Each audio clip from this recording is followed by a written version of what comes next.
conference came out of our personal experience when we experienced the power of a conversion to Christ, when Christ became the center of our lives. They would walk out of there alive with Christ in their hearts, ready to transform themselves to be better men, to transform their families, and to unite more fully with their spouses, and ultimately to change the culture.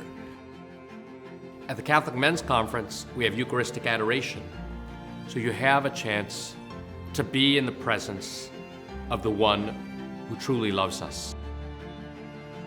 It helps men to have that time alone with the Lord to begin to examine, what are my gifts and strengths? What is it that I actually have to offer?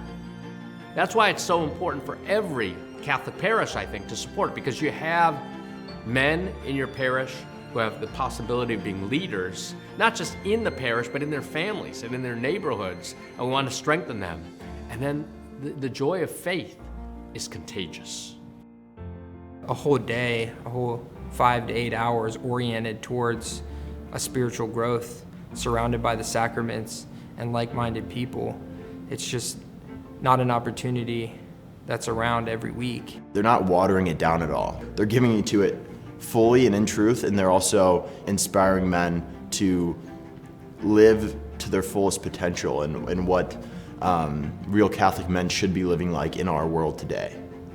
It's so important to invite men to this conference because so often we get busy with our lives, our careers, family, or their dating, or whatever it may be, and the sacraments can become backseat thought. And what I've seen, the stories that I've seen, is that some of the men that I've invited have been reminded, perhaps even quickened, about the importance of the Eucharist and confession and how transformative that can be.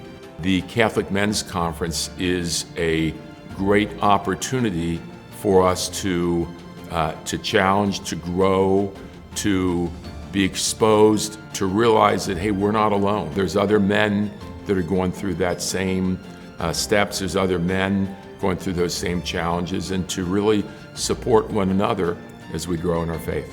The Catholic Men's Conference gets the men fired up, and it gives a type of a synergy.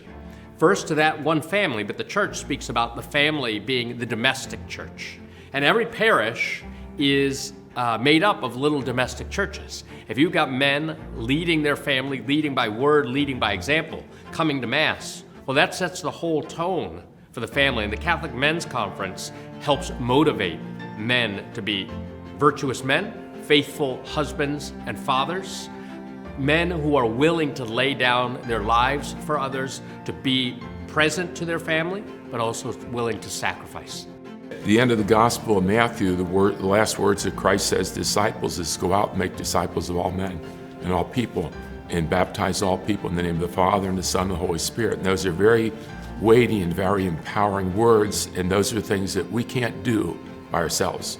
We need help. We need the help of the Holy Spirit. We need the help of Christ's sacraments. We need His love. We need His forgiveness. And those are things that are calls and challenges for each of our life. And that's the last thing that God said to His disciples. And He didn't just say that to them 2,000 years ago. He says it to us every day.